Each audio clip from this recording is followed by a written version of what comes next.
Great. Hope everybody's doing okay there. We're sort of boggling your minds with all this information here, but it's good stuff.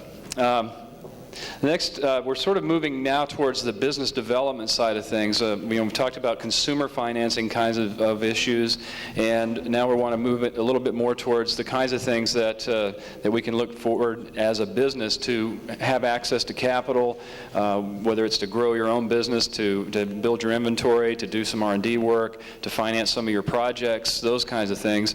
There's a lot of different kinds of contract opportunities. There's access to capital in terms of loans from, say, the Small Business Administration, those kinds of things.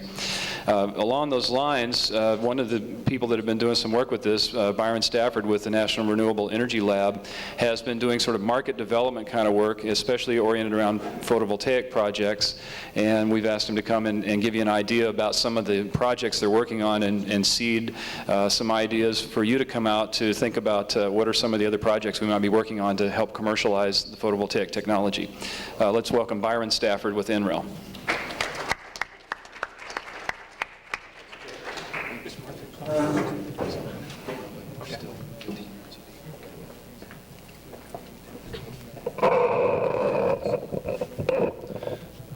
Thank you.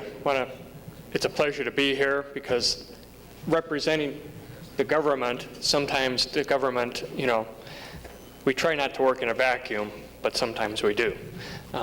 We only really get to we only hear what's presented to us, and sometimes it's difficult or impossible to get out to hear all sides of an issue. So that's why I'm glad I came here.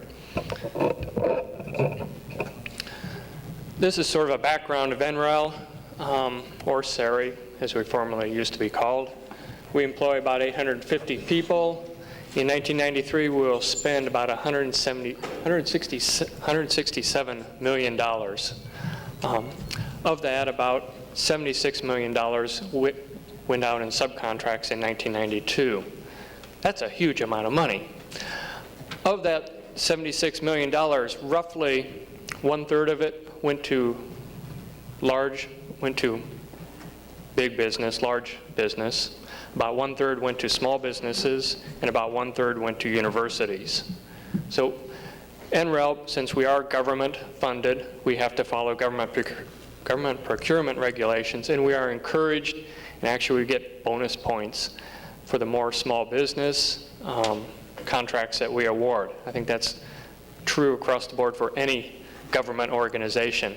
They want to encourage small business development.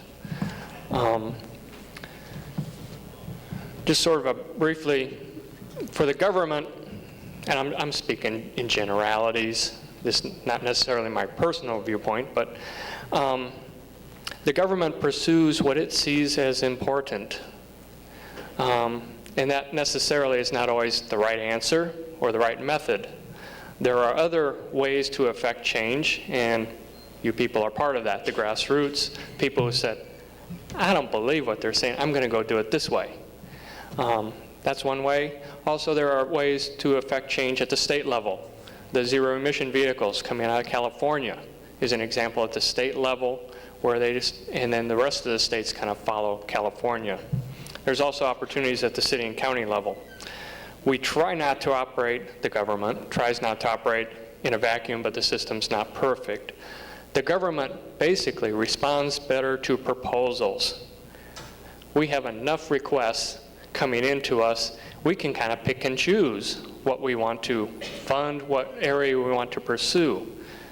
It is difficult for us to go out and solicit new ideas or to get out and just see what the ideas are. We get enough proposals coming across the desk, people in Washington, people at Golden, and other national laboratories. In effect, we pick and choose what are the best. This utility photovoltaic group, UPVG, is one example. These people got together, put together a proposal, and gave it to DOE. DOE looked at it and said, whoa, that looks good. Let's consider that. So that's where that one started. It was started from somebody else coming to the Department of Energy saying, consider this, and they're considering it. Okay, next slide.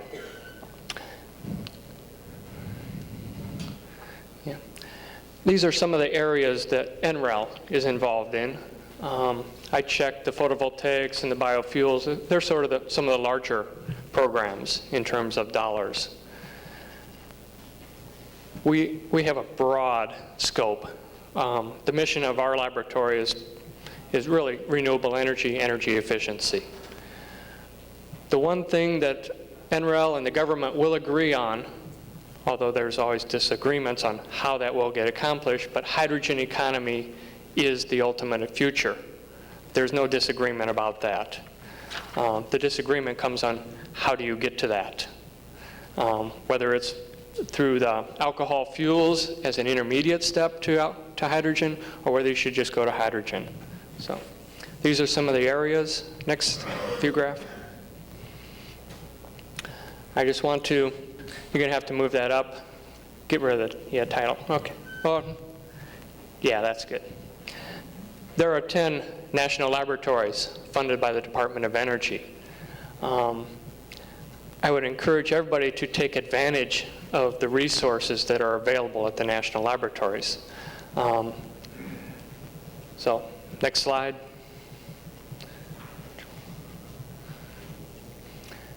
These are ways to collaborate with a national laboratory. Many of these small businesses really can't afford a cost-shared subcontract. I mean, that requires something, of the small business to kick in some money to show some good faith that they're willing to do that. In effect, it shows that they're not willing just to take taxpayer dollars and run with it. They're putting in some of their own financing. So these are some of the more official ways. One of the ways that really isn't up there, well, sort of collaborative research, it's just information. It's the resources available in the people. So next slide. There are many different financial instruments that are available to federal government, and these are based on federal regulations. The first one is the Financial Assistance Regulation. It allows the Department of Energy to give out grants, cooperative agreements. Some of those are more lenient in terms of the requirements of the recipient. Those grants and things like that cannot, by law, cannot be passed down to the national laboratories. The only thing that really can be passed down to national laboratories is contracts, and they are a pain. Let me tell you, I'm the one who gets to administrate a lot of those. There's maybe one or two people in this audience who have current contracts or have contracts with the national laboratory or government, and they're a financial nightmare to administrate. I mean, that's all I can say. But that is one way. Next slide. I think the better thing that the national labs and the government, Department of Energy, can offer is just information. There's a wide breadth of information that is available. You've heard some of the people, Steve Harrington yesterday from Sandia National Laboratory working on batteries. There's people at NREL working on solar thermal systems, things like that, more on the technical scope. And a lot of that is information that you may be able to use as, for sale leads, to develop a sale, or to develop a new market that you want to go into that you traditionally have not done. There is information available for that. So, next slide. And so, I'm going to move it up a little bit, get rid of the phone number. Yeah. Okay. There are lots of phone numbers you can call, and I think this is the value that NREL and the DOE and the national laboratories offer. There's a number for NREL Technical Inquiry Service. There's Sandia National Laboratories. They have both a PV Design Assistance Center. They also have a Solar Thermal Design Assistance Center. There's also the Careers. There's also the NATIS. The Careers is more kind of general information. The NATIS is trying to, or NATIS, I'm never sure how to pronounce that, is more in the technical realm. But I also encourage people to call the local office, your energy extension office or energy extension service, your state energy office. There is a breadth of information out there that I think can help you in your current business or in new areas. So that is the end of my presentation. Thank you.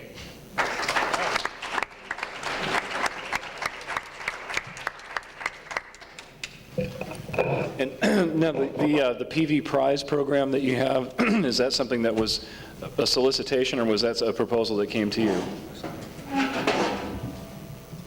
You're talking about this one called PV Bonus? Bonus, I'm sorry. Okay. I don't know, prize, I got bonus. Oh, everybody likes acronyms. Bonus stood for, let's see, building on, something about building on opportunities in the U.S. for photovoltaics, trying to get that into the building sector so that photovoltaics looks, feels, touch, tastes like a building material. Contractors, they know how to put up a 4x8 sheet of plywood. The long-range goal is to get these builders to be able to put up a photovoltaic module with that same knowledge and comfortableness. Right now it's a lot of, it's kind of unfamiliar. It's kind of bolt-on, a lot of retrofits. And so that's one option that is being developed to try to get. Is that a solicitation or a proposal? Somebody came to you Okay. with the idea. That's what I just... That one was developed within the government. Okay.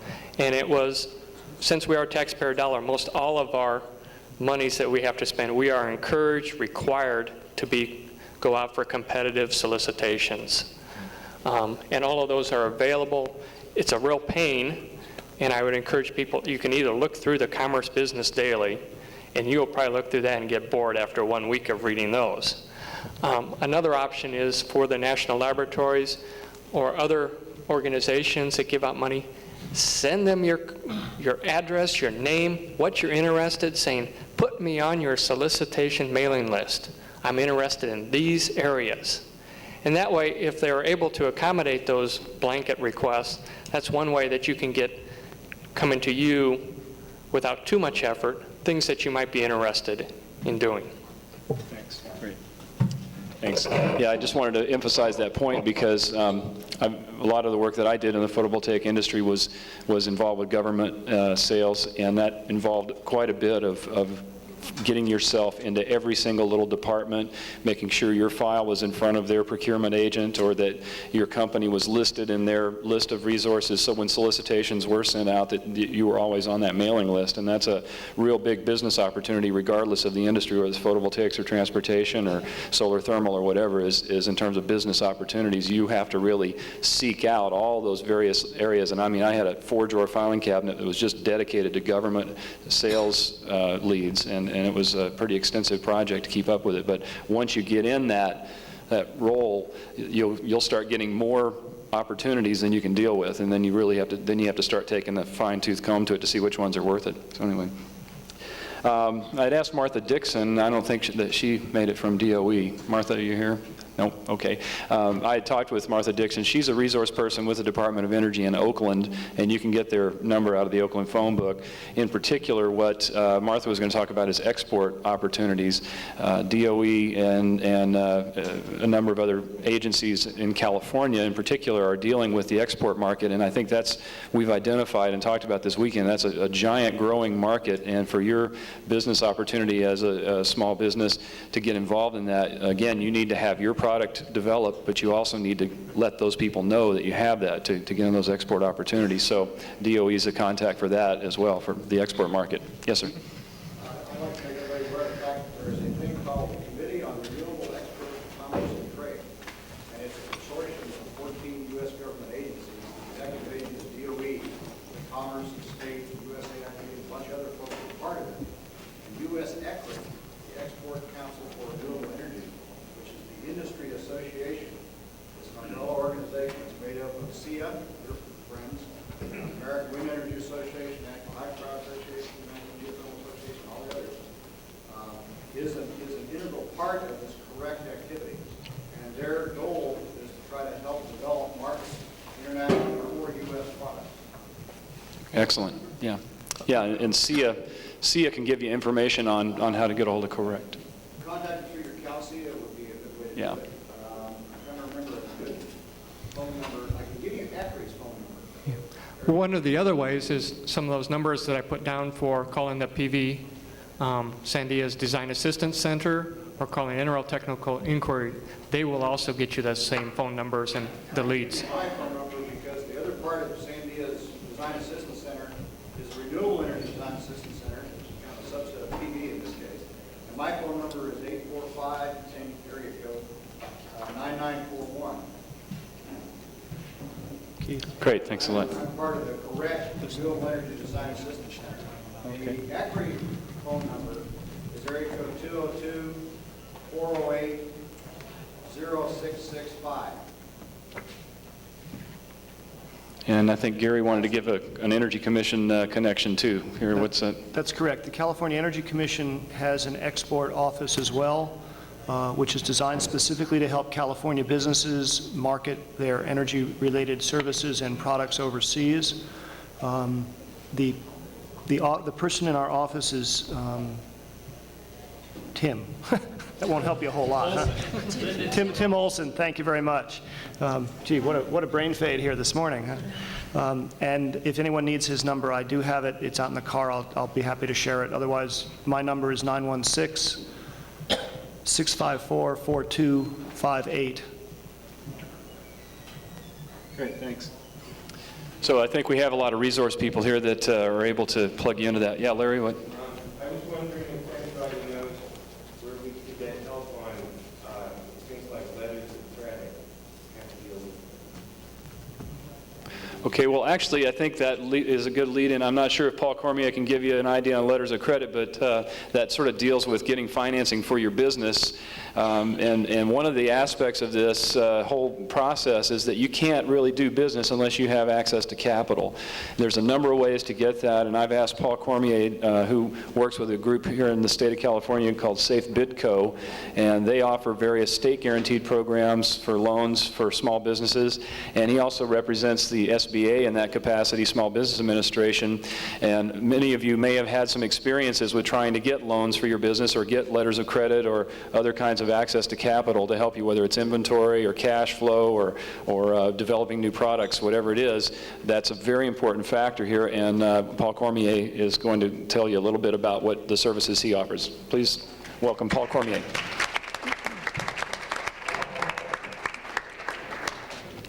Thank you, Keith. I'd like to answer the one question first off. It isn't really a function that we have, but the state does have an export finance office that is part of the World Trade Commission.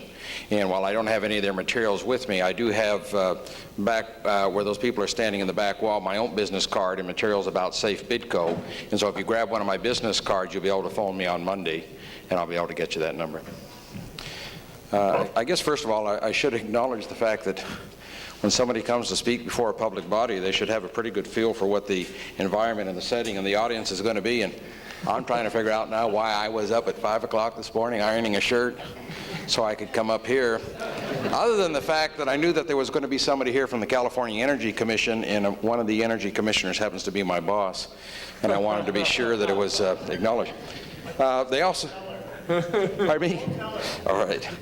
They also say in terms of being able to make a presentation to the public that you should make sure that you're kind of communicating well, you're speaking the same language. And I'm reminded some time back I read in the newspaper about a couple agencies that tried to translate their products and services to a new market, primarily the Hispanic market, and I'd just like to share with you how these things can go wrong. The first was Braniff Airlines, which I don't think is in business anymore, and this might be why. They launched their Spanish ad campaign urging customers to fly in leather, and they were one of the first to have those types of seats. Unfortunately, due to some subtleties in the language, that particular ad came out urging people to fly naked. That one didn't work. Another, Purdue Farms, which is one of the largest processor of chickens in the nation, had a slogan, "It takes a tough man to make a tender chicken." This would have been fine, but it came out in Spanish, "It takes a sexually excited man to make a chicken affectionate." So hopefully I'll do a better job today communicating with you and talking a little bit about our programs. Now, I realize that the hour is running late, And I must commend you, because when I walked in this morning as this session started, there were approximately 70 people in the room. And the last I checked, there were still about 62. And while I've heard allusions to what went on here last night, I'd have to say that if this was a bankers convention, I'd be up here by myself, and there wouldn't be anyone out there, so you are to be commended. I have two primary topics that I want to cover this morning, and again, because I don't know if you stayed to hear me or stayed to hear John, I'm going to keep my comments rather brief, but I will be available for questions and answers later. But the two topics are this. Through the state of California, SAFE-Bidco has a program to help you provide financing to your potential clients if they are small businesses. And this happens to be a low-cost energy project financing program. And again, I have these materials on the back table. So I'm going to spend a few minutes talking about that. And then second of all, I'm going to talk to you about two other programs that the state has whereby they will attempt to assist you in obtaining financing for your business. So we'll try not to confuse the two different issues that are involved this morning. Try not to get overlapping. Some have one set of eligibility criteria. The others obviously have others. There's different interest rates and so on. But I want you to bear with me while I try to keep these two things separate. Now first of all, quickly about SAFE-Bidco. The State Assistance Fund of Enterprise, Business and Industrial Development Corporation, is our long legal name. We were created by the state legislature in 1980. Some of you perhaps knew us under another name, the State Assistance Fund for Energy, Business and Industrial Development Corporation. Now you see, with the cleverness of the legislature, we didn't have to go out and print any new signs. It's still SAFE-Bidco, has been since 1980, but our mission and our focus have changed a little bit. I am a government lender. I'm like a banker, but not quite. Government lenders, by and large, tend to enjoy working with numbers, limited contact with people, solving complex problems. We just don't have enough personality to be accountants. So hopefully we can provide you some insight on how we can help. Specifically now for our low-cost energy loan program, whereby your small business clients can obtain financing to install your products and services. And I'm speaking in very general terms, and I understand that some of you here maybe have some very specialized projects or products. And in some cases, perhaps yours would not be considered the off-the-shelf technology that our program was designed to finance. But again, I'll be available to answer any questions. The highlights of their program are basically this. To a maximum of $150,000 at 5% interest for 5 years, using only your products, only the project that you're selling, as the collateral for that loan, we will offer to provide 100% financing for those projects. This program is just starting its 6th year. We've put out more than $4 million worth of loans, which might not sound like much, but we only had $2.7 million to start with. So there's a revolving loan aspect to this that has allowed us to leverage some dollars. Those of you that are in the energy field are probably aware with what they call petroleum violation escrow account dollars. You might run across that. When I was up in the state of Oregon, these were referred to as oil overcharge dollars.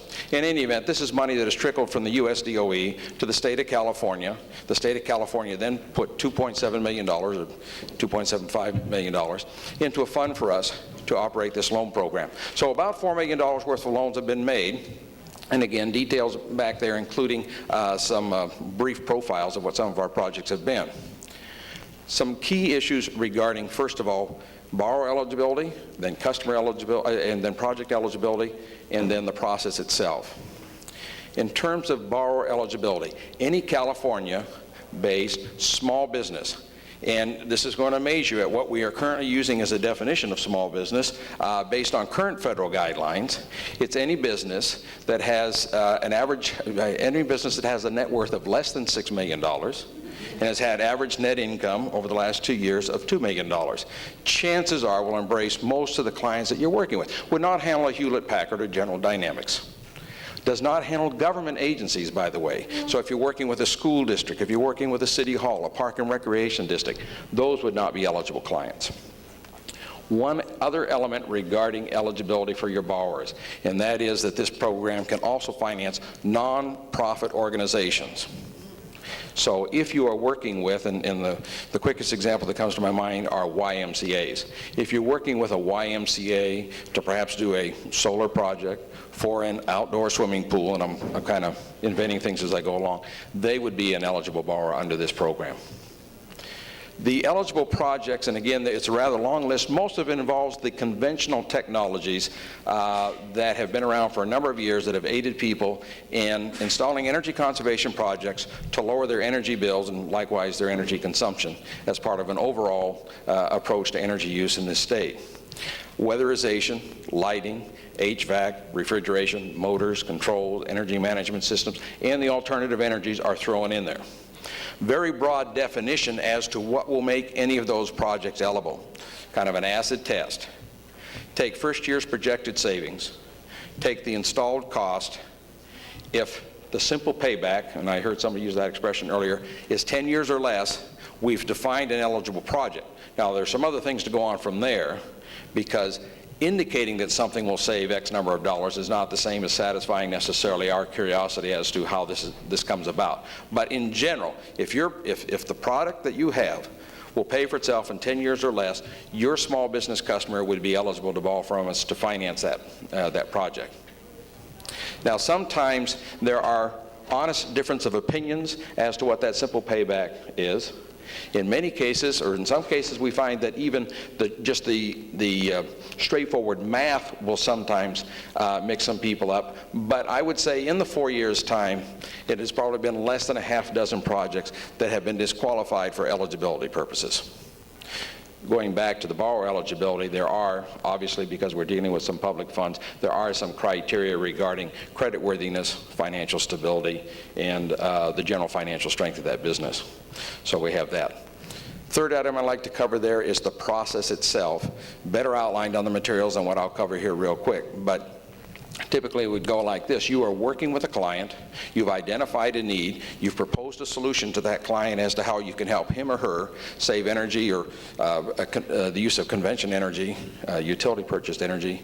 Or, by the way, and let's not, we won't, even though I said utility, let's not exclude diesel oil, let's not exclude propane, let's not exclude those things you would not say get off a grid, because we want to help in that areas too. You've identified the need, you've proposed a solution. You would, again, as outlined on the application, gather up a certain amount of financial information, provide us with a certain amount of technical information. We happen to be located in Santa Rosa. We would take those materials. Normally within 5 working days, we have gone back to your client with a letter indicating a basic expression of the eligibility issues and our belief in whether or not we could approve that loan. And then normally within another 25 days, at the most, and actually those aren't working days, those are calendar days, we would issue our letter of commitment to fund the project as described upon completion. Could be some slight cash flow issues that are involved while the project's being installed. For most of our projects, though, they are done in a fairly short period of time. There aren't any extended billing periods. The vendor, yourselves, are able to come in, install it. We get invoiced. We use Federal Express for the documentation, and our checks go right out. That's topic number 1, our financing for project for your clients. Now, if I could talk about financing available to assist you in the development of your own businesses. 2 programs that the state has available. One is using us as an SBA lender, Small Business Administration lender. This is a federal program whereby, and then most of you are probably familiar with, whereby the state, in our case, as the lender, is obtaining the federal guarantee of a loan to assist you in the development of your business. This could be for the acquisition of furniture, fixtures, equipment. It could be for working capital. It could be to acquire real estate. In some limited cases, it could be used to acquire or start up a business. And I'm using those as distinct from just simply expand an existing business. And generally, we say that these dollars are available to help you expand, redirect, or to overcome what we call a temporary setback. Best example I can think of right now is I'm sure a lot of loans are going to be made in the Midwest right now, guaranteed. Well, by the way, first of all, SBA has some special emergency loan programs, but that exception aside, that would be guaranteed in order to assist those businesses overcome a temporary setback. Because perhaps they weren't flooded, but perhaps their business depended on the market base that has been flooded, and so they're going to be suffering a temporary setback. So sometimes these are economic driven, sometimes they're weather driven, and this is where, again, using a federal SBA loan guarantee, we are the bank, we are the lender. I have to be careful how I use the word bank, but we are fulfilling the role of a bank in terms of the money comes from our funds direct to your business using a federal SBA guarantee. The loan dollar amounts on those typically will max out at $750,000. It's used for long-term type borrowing, can run up to 25 years depending on the purpose of the loan, which the 25 years would be primarily for the acquisition of real estate. It is more user-friendly than what most people would imagine today. And here on the North Coast, it is a very competitive market in that, certainly in Santa Rosa, I'm aware of 2 or 3 banks that are very aggressively marketing those programs, and also up in the Eureka area at the other end, there's 2 or 3 banks that do that. I want to clarify, just for the record, we are not, SAFE-Bidco is not saying that we are the only SBA lender. We are an SBA lender that will look at some of the alternative industries that are floating around today that are looking for maybe smaller dollar requests than what most banks consider to be practical to lend to.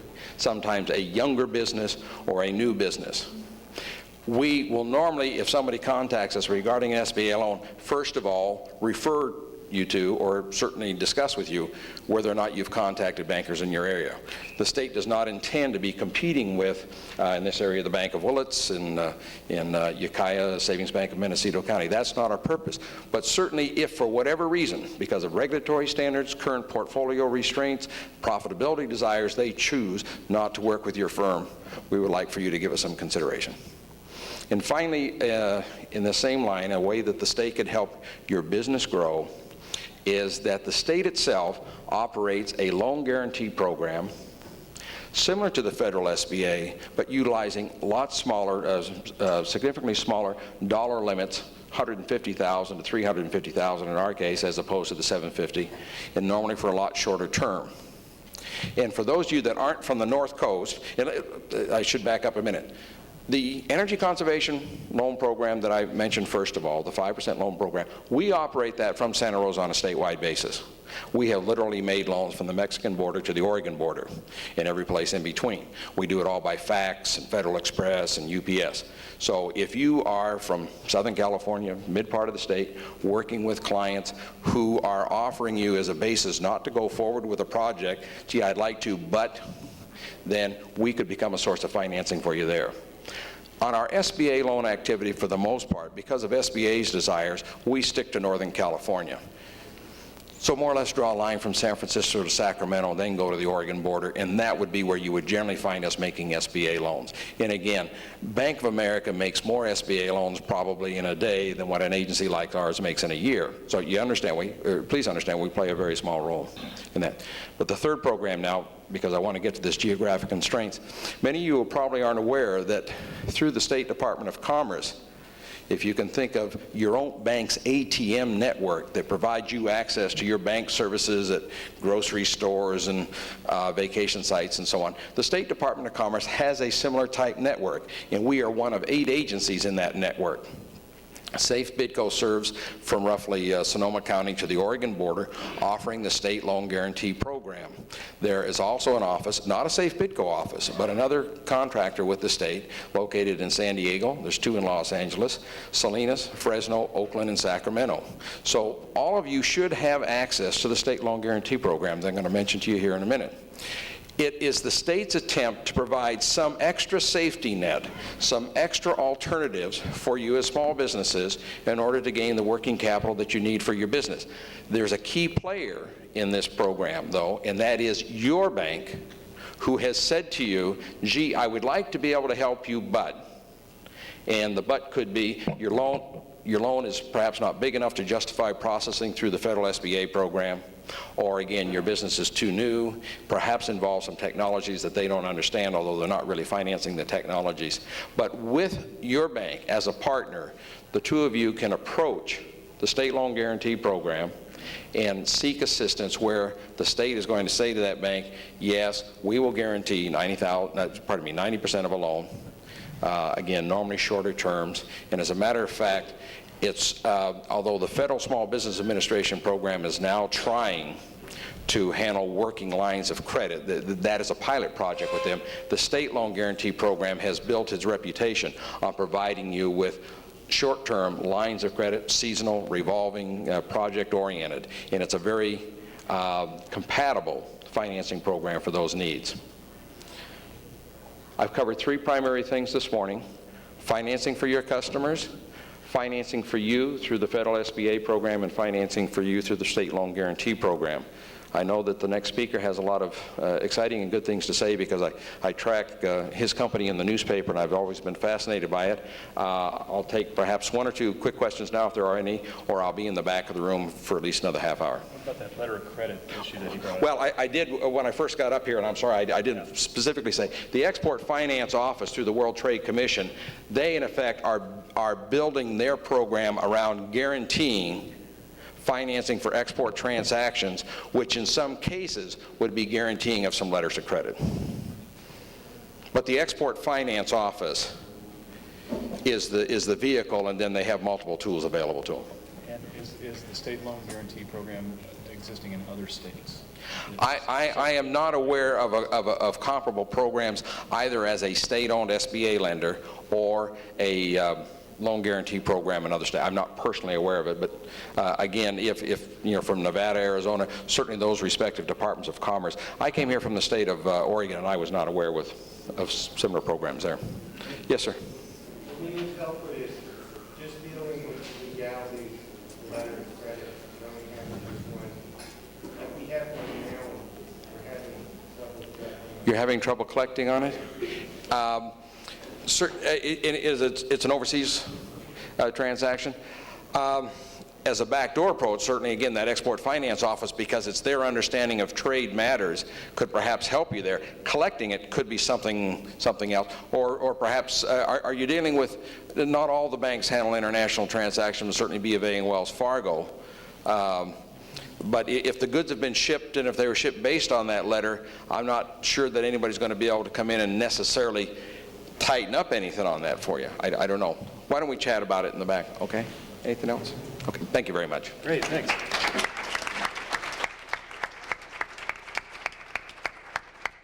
Excellent. All right, and as Paul said, we'll all be available after we get through talking here a little bit more.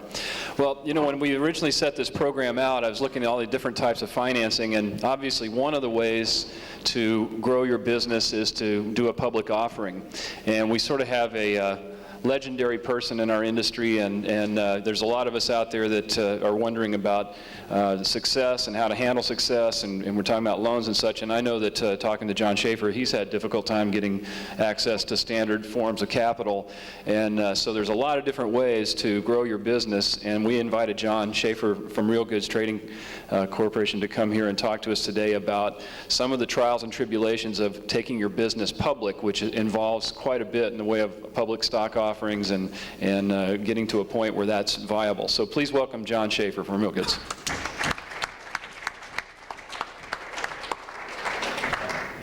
Good morning. Looks like I have the dubious distinction of being the last speaker on the last day. A highlight. And I'm flattered that there's so many left. I haven't taken account, Paul, to see if there's less than 62 or not. And I don't have any sexual chicken jokes, unfortunately. Before I get into it, I'd like to thank Keith and Wayne and Phil and all the directors that made this conference possible, because I think it's really been a wonderful conference here today, this weekend. What's really stricken me is the juxtaposition of this conference compared to others. I was back at the ASIS, American Solar Energy Society conference in Washington, and the Soltech conference, where you have 1,200 or 1,300 people showing up. But of those people, there were probably maybe 20 in the audience who had ever seen a photovoltaic module. And it's a lot of theoreticians, and here we've got a group that's actual people practicing what they're preaching and going out and selling the goods and are really the grassroots of the industry. And I think it's appropriate that this is all happening in Willits, where it all began way back when in the late 70s.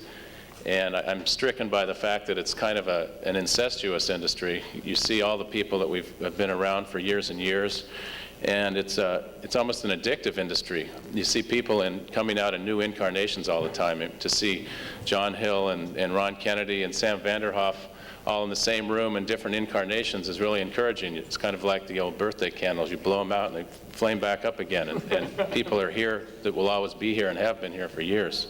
So it's real encouraging.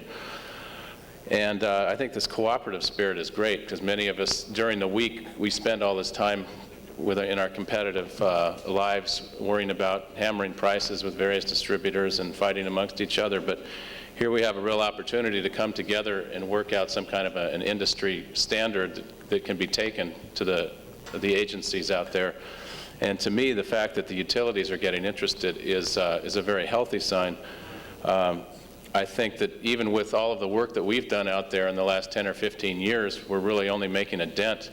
If you think that maybe 50 or 100,000 maximum PV-powered homes in America, out of 100 million homes in America, we're talking half of 1% to 1%.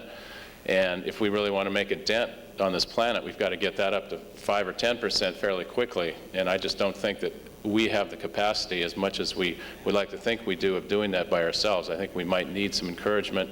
And if we can work with these utilities and get the standards in place so that we know that they're doing the right thing, I think there's a tremendous opportunity there for the education and other aspects of it. I think the real challenge for all of us is that we're poised now at a time when finally the industry is ready to break wide open. Finally, PV prices have come down from the 70 or 80 bucks a watt they were when we started out in 78 to $5 or so a watt they are now. Utility rates continue to increase. Solar is becoming more mainstream. And so many of us out there need to be poised for this large expansion if we're going to be able to handle what's going to happen in the industry in the near future. And the biggest hurdle to that, the biggest drawback for all of us, has traditionally been financing. I mean, it's the reason why 90% of businesses fail in the first 5 years, is because they're undercapitalized. And I think gaining capital is something that we all have to be really keenly aware of and think of innovative ways to do that. There are a few public companies, but very few out there in the industry now. Solar Electric Engineering, through a fluke, was one of the first ones way back when. Photocom did a public offering 7 or 8 years ago, I think it was, and got Westinghouse involved. We did one a couple years ago. And you've got companies now, I talked for quite a while with Ananda Power, who is considering doing a public offering, and a little bit with Zomeworks, and I think they are doing one right now in New Mexico. So right now there's this tremendous window of opportunity out there in the financing community, because the interest rates have dropped down from 10, 15% that they were several years ago down to 3% or so that you're getting on your CDs now. So a lot of people out there that have money are pulling money out of CDs, wondering where they can invest this money.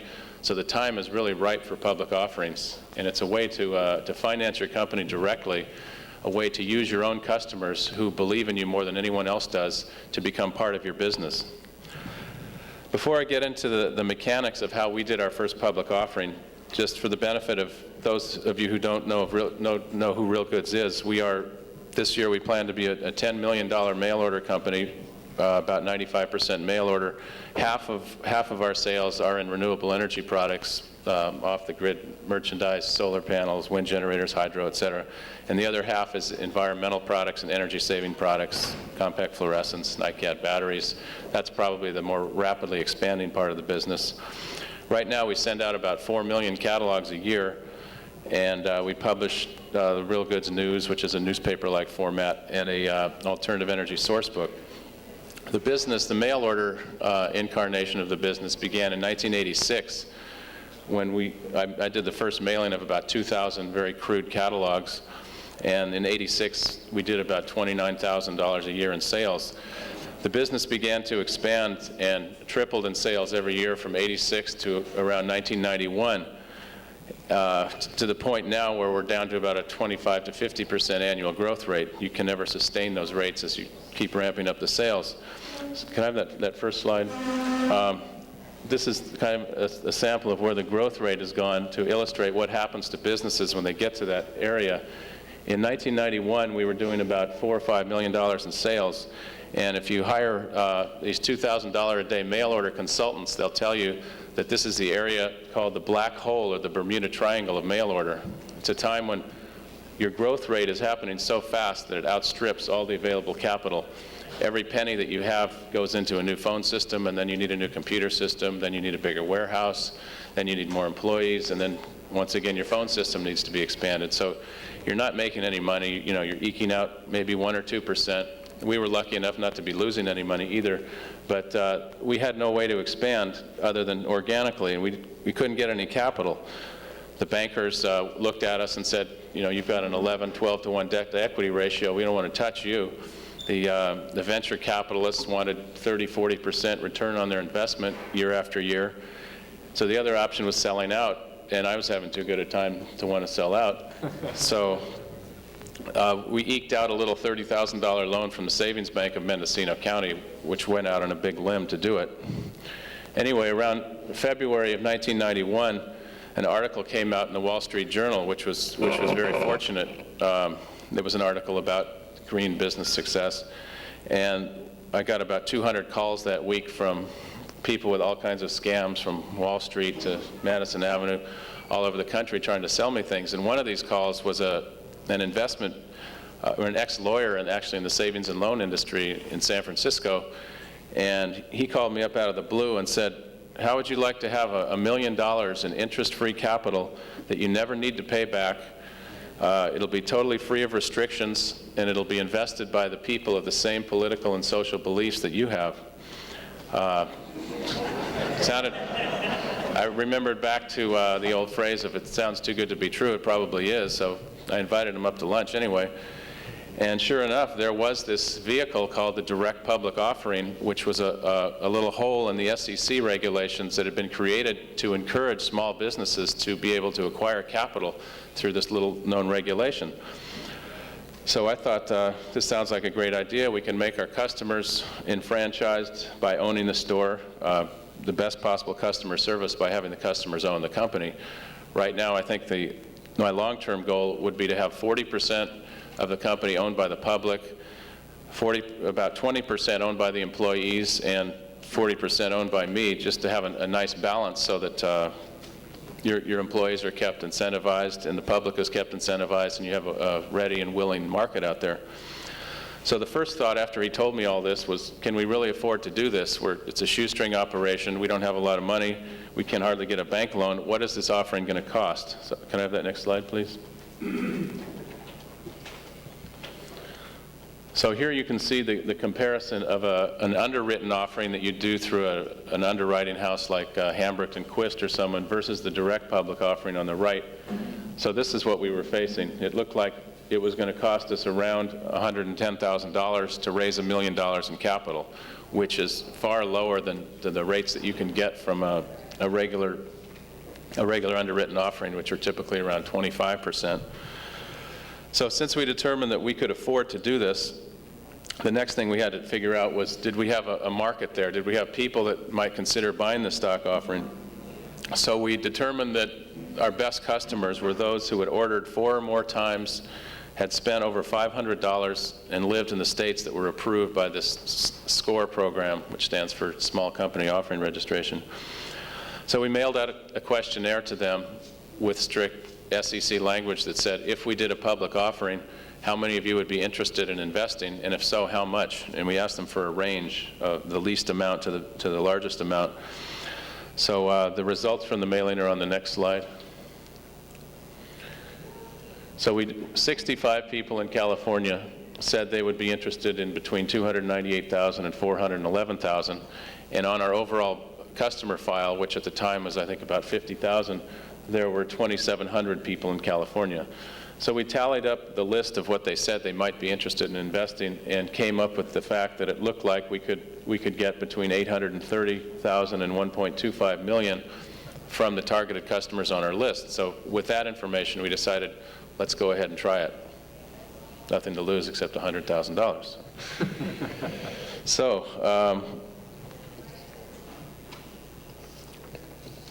The next step was writing the disclosure document. I put some of these outside there. This is called an offering circular or a disclosure document, which is the main thing that you have to write to do a public offering. And it's a real educational tool because you learn a lot about your business. You get a disc, a 5 1/4-inch floppy from the state of Washington, which asks you all these questions on what size is the business, all those kind of things, the company, risk factors, business and properties, and you can just sit down there on your PC and answer all these questions and send the disc back. That's a very simplified version of what happened. In reality, I probably spent 40 to 60 hours writing it, and it went back and forth to the lawyer about 20 times. You learn the concept of the sword and the shield. The marketer is trained in going out there and trying to sell, and the lawyer is with the sword, and the lawyer is there with the shield saying, watch out, you don't want to get sued by your investors. So you learn how to use some of this legalistic language like, although the company is sure its market is rapidly expanding, there can be no assurances that, and things like that. So the three most important sections are the risk factors, the offering price factors, and the use of proceeds. And that's where you put in things like if there should be a sudden change in the policies in the Mideast and the price of oil drops down to $3 a barrel, then we might go out of business because no one would want PV again. That was one of the risk factors. Let me just open to the page in here. Things like competition, sales results, weakening of oil and gas prices, limits on dividends, potential sales tax liabilities to the mail order industry, limited trading markets. Those are the kind of things that you have to tell your customers about, because the whole procedure is designed to prevent these little old ladies from getting bilked like they were right after the Depression. So that's why they write these laws. Offering price factors is one of the more difficult ones to come up with, because you want to value your business at a point that's fair. You don't want to be too aggressive and you don't want to be too conservative. So we ended up valuing the company at the time at two times forecasted sales for the next year. So at that time, the sales were running around $6 million. We valued it at, I think it was $13 million, which sounds very aggressive in one standpoint, but the valuation that we compared it to, which was Williams-Sonoma and other mail order companies, Smith & Hawken, at a similar stage in development, it had gone as high as 3 times next year's revenues. So we could have probably gotten away with $18 million, but we wanted to be careful that the first people that bought stock would also come back a year or two later and feel like their stock was appreciating in value and hadn't peaked out on the first go-round. And you don't want to undervalue it for the same reason. So use of proceeds is the other part of the equation that's important. You have to tell these people what you're going to do with the money when you get it. One of the uses of proceeds on our second offering, which kind of ties into what this conference is we've allocated $100,000 for the idea of financing PV homes. We're going to take $100,000 and take between 10 and 20 pilot homes, probably in the Northern California area, and finance these people. These are people that couldn't get traditional bank financing. Give each one, say, $10,000 to put in one of our systems, sell them the system at retail, charge them a fair interest rate, and make it so in 7 years they'll completely own the system, which may or may not be consistent with what the utilities are doing, whether they're having a complete payoff depreciable in 15 years, or whether in fact they will keep charging you a rate through time. But I think it may take some small private businesses like this, or maybe a bunch of businesses getting together and making a PV loan consortium. But I think if it were successful for us and we could take $100,000 and successfully finance 5 to 10 homes, I bet we could go out with a public offering and raise $30 million to do the same thing around the country. So it's nice to see Bank of America and Bank of Willits getting into it, but I think more of us should try to do it on a private basis too. So anyway, we'd finished the offering circular, sent it off for approval. The whole thing, I think I started writing it in April and it became approved in October. The next step after it was approved, we were the first company ever approved in Alaska, Massachusetts, Texas, and a couple other states. And there haven't been a lot of people doing it yet, but it's just starting to get bigger. Anyway, once it was approved, the next question was, how do we market this stock offering? We've got approval, the SEC likes it, what do we do next? So this, I realize, is probably pretty difficult to read in the back, but you start with your best customers. Like, this is the marketing pyramid for the second offering, which we're in the middle of now, where we're trying to raise $3.6 million. It's a Regulation A offering, which is similar to the SCORE offering. And so far, in about 4.5 months, we've raised $1.9 million. So you start out with your current investors from the first offering. We figured there were 800 of them. They would put in about $2,000 a piece. 25% of them would invest. So our total dollar objective became $400,000. Then we had the people who had requested offering circulars. There were 6,000 of them. Average investment would be $1,200. These are all educated guesses. So we calculated it all the way down at the bottom to magazines. We rented mailing lists for magazines. We put little tombstone ads in Utne Reader, Buzzworm, Garbage, Solar Today, places like that, to get some penetration to, I think it was 10 million impressions for $2,500. Anyway, we determined that with this marketing plan, we could probably raise around $4 million. So we proceeded to go out with that marketing plan and began to place the tombstone ad in various magazines. I think that is the next slide, the tombstone? Yeah. This is carefully negotiated out with the SEC, what you can say as a sales tool and what you can't say. And you have to fight almost with them for every word on what you can say. Anyway, this went out in a number of magazines, and that accompanied the offering circular when we sent it out to people. So once we'd had everything approved and we knew who we were going to mail to, we finally were ready to go out into the mail. So the first letter went out, and we mailed it to 15,000 people in October 10th of 1991. And within 3 weeks, we had 5,000 people requesting these offering circulars back, which we sent to them. And that's a 33% response rate, which was, in mail order, is pretty good. And then after that, we mailed those out to the 5,000 people. And the next slide shows a summary of how fast the money actually came in. 15,000, 5,000 came back. And then of the disclosure documents we mailed out, there were 900 investors, so the overall response rate was 18%. And this was really encouraging because in mail order, 2 to 3% is usually considered to be decent. So the first mailing went out October 10th. We broke what's called impound. You have to raise $400,000 before you can use it around Thanksgiving. And then we did some follow-up programs telling people that we were thinking of closing the offering soon, asking them if they received the materials. And that, the last week we did that, resulted in, we were up to, I think, 900,000. In the last week we did that, sent out the final follow-up. The money came pouring in, and people would call us up and FedEx in. We had this giant stack of mail. We actually had $400,000 more than the $1 million the day afterwards, and it was very difficult, but we had to send that money back. So here it was, 900 new investors.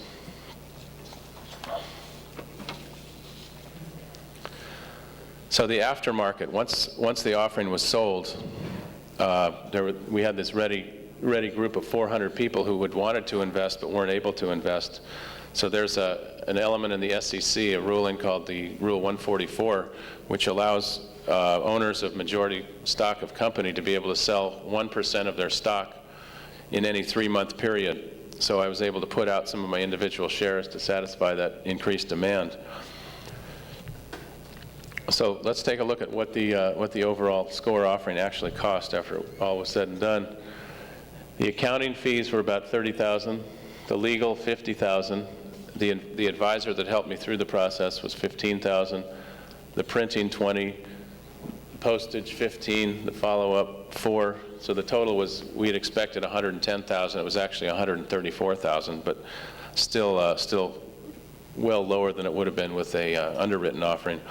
And the second offering that we're doing now on a percentage basis is coming in a lot lower than that. I think so far to raise $1.9 million has cost us around $215,000 or something like that. So what was the end result of what the offering did for the company? It took us from being a banker's nightmare with a 11-to-1 debt-to-equity ratio to a banker's dream with a 0.3-to-1. Actually, we're down to about a 0.1-to-1 now, debt-to-equity ratio. It gave us a new comfort level which brought out the organization and a lot of new professionalism. We enfranchised 750 new prime customers, and actually now we have over 3,000 share owners. And there's kind of a controversy in the offering market about how low to keep your minimums. For us, we kept the minimum at $90, figuring that sure, it's going to be more bureaucratic hassle, but at the same time you're going to enfranchise all these customers, and when someone owns even $90 of your stock, they're never going to buy from a competitor because they're an owner of the company.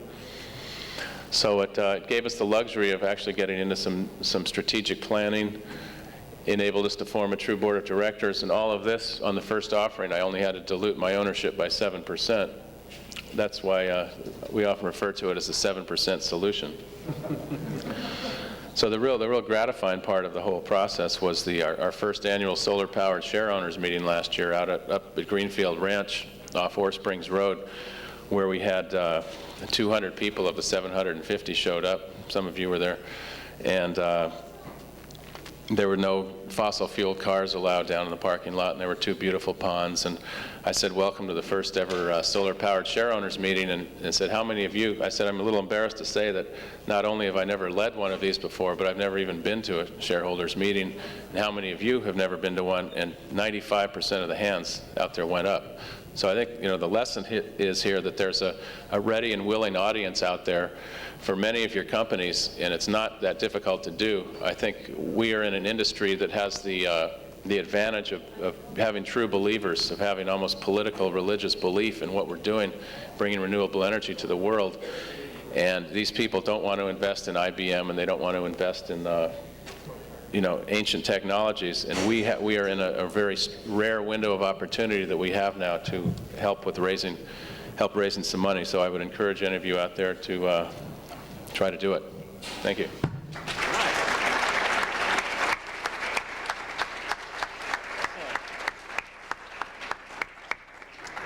All right, thanks, John. Yeah, so now all of you know how to go out and raise $1 million right away, right? If you just start off with that 100,000.